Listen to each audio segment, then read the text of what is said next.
Every country we've covered so far has eventually tested a bomb and announced it to the world. Israel is different. It is widely believed to have nuclear weapons, but to this day, it has never officially confirmed that it does. This episode is the story of how a small nation, founded in 1948 and surrounded by hostile neighbors, built what analysts believe is a substantial nuclear arsenal, while maintaining a policy of total public silence known as nuclear opacity. We'll see how Israeli leaders like David Ben-Gurion viewed nuclear weapons as insurance against national annihilation, how France secretly helped build the Dimona reactor, and how a whistleblower named Mordechai Vanunu finally forced the world to pay attention. By the end, you'll understand why Israel's approach to nuclear weapons is unlike any other country's, and how that strategy of deliberate ambiguity has shaped Middle Eastern security for over half a century.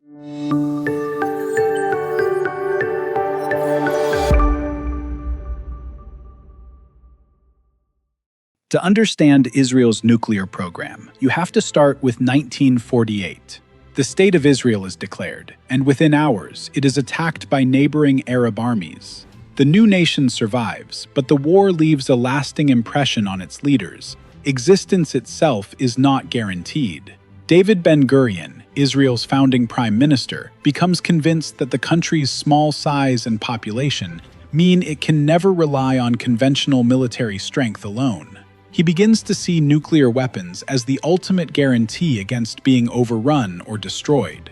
In 1952, Israel establishes the Israel Atomic Energy Commission, officially framed around peaceful nuclear research. But from the beginning, key officials understand that this research could eventually support a weapons capability if the country's leadership decided it was necessary. Israel's most important nuclear partner in these early years is not the United States, but France.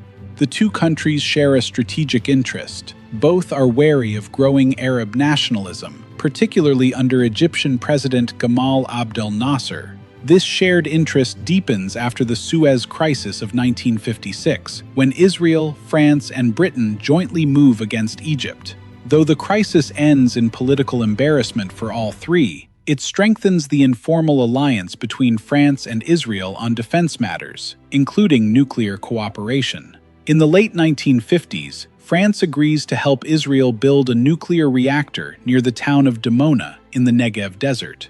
Officially, the project is described as a research facility for peaceful purposes. In reality, it is designed with the capability to produce plutonium, a key material for nuclear weapons. The Dimona project is shrouded in secrecy from the start.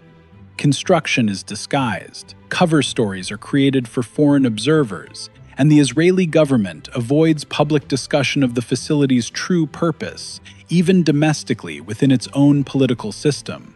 American intelligence agencies begin picking up hints about Dimona through aerial reconnaissance in the early 1960s. When confronted, Israeli officials describe the facility as a textile factory or research center, delaying serious international scrutiny for years. Under diplomatic pressure, Israel allows limited American inspections of Dimona throughout the 1960s. But these visits are carefully staged, with sensitive areas concealed behind false walls and equipment temporarily removed, so inspectors never see the full picture. Behind the scenes, Israeli scientists and engineers work steadily to develop the technical capability to produce weapons-grade plutonium and eventually design functional nuclear warheads, drawing on French assistance, international scientific literature, and their own growing expertise. By the mid to late 1960s, most historians and analysts believe Israel has assembled its first nuclear weapons, though no public test is ever conducted, and the Israeli government never issues any official confirmation or denial. This approach becomes known as nuclear opacity, or the policy of ambiguity. Israel neither confirms nor denies possessing nuclear weapons, a strategy meant to deter adversaries without triggering the same international backlash that open nuclear tests bring to other countries. This deliberate silence serves a strategic purpose. If Israel's enemies believe it might have nuclear weapons, that uncertainty alone can deter large-scale attacks, without forcing Israel to publicly declare a policy that could invite direct international condemnation or arms races. During the 1967 Six-Day War and the 1973 Yom Kippur War, some analysts believe Israel's nuclear capability plays a background role in shaping how far the country is willing to go under extreme pressure, and how seriously other nations weigh any attempt to threaten Israel's existence. Throughout these decades, the United States is aware of Israel's likely capability, but chooses not to force a public confrontation over it, prioritizing the broader strategic relationship between the two countries over strict nuclear non-proliferation enforcement. This arrangement holds for decades, with occasional diplomatic friction, but no major public rupture, until one Israeli technician decides the world deserves to know the truth about what is happening inside Dimona. In 1986, a former Dimona technician named Mordechai Vanunu leaves Israel and shares detailed photographs and information about the facility with a British newspaper, providing the first credible, detailed public evidence of Israel's nuclear weapons program.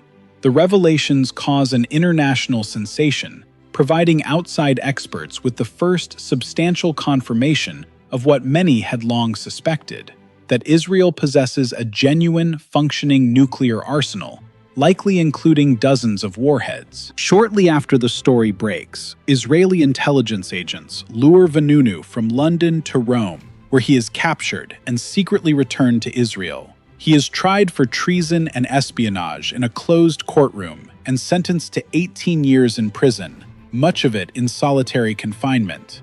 Vanunu's case becomes a powerful symbol for two very different groups: those who see him as a whistleblower who exposed dangerous secrecy, and those who see him as a traitor who compromised Israel's most sensitive national security program.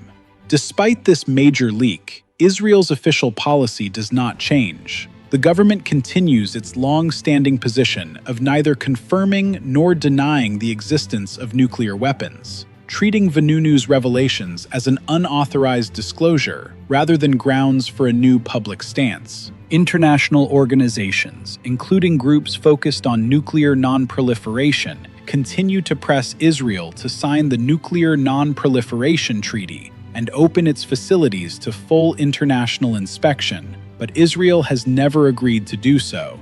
Estimates from independent researchers and arms control experts suggest Israel possesses a nuclear arsenal comparable in size to those of other mid-sized nuclear powers, along with the capability to deliver these weapons by aircraft, land-based missiles, and possibly submarines. Strategically, Israel's ambiguous nuclear status has shaped decades of Middle Eastern security dynamics, influencing how neighboring countries and rival states calculate the risks of direct military confrontation with Israel, even without any public acknowledgement of the arsenal's existence. Some analysts argue that this strategy has been remarkably successful, allowing Israel to maintain a powerful deterrent without inviting the same level of international sanctions or arms races that openly declared nuclear states have faced.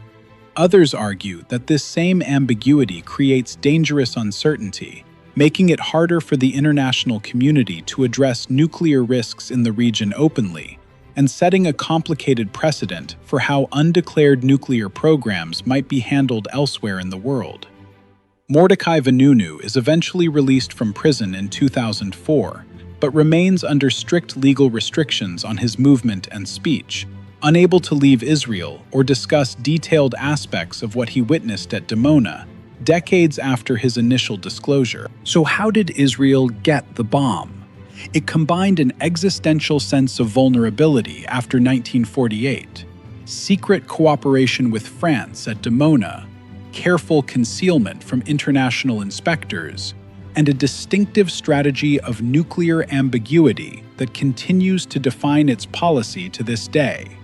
The result is a nuclear-armed state that has never fired a shot from its arsenal, never conducted a public test, and never officially admitted what most of the world already believes: making Israel one of the most unique cases in the entire history of nuclear weapons. In our next episode, we head to South Asia, where two rival neighbors, India and Pakistan, both develop nuclear weapons within decades of each other, turning a regional territorial dispute into one of the most dangerous nuclear standoffs on the planet.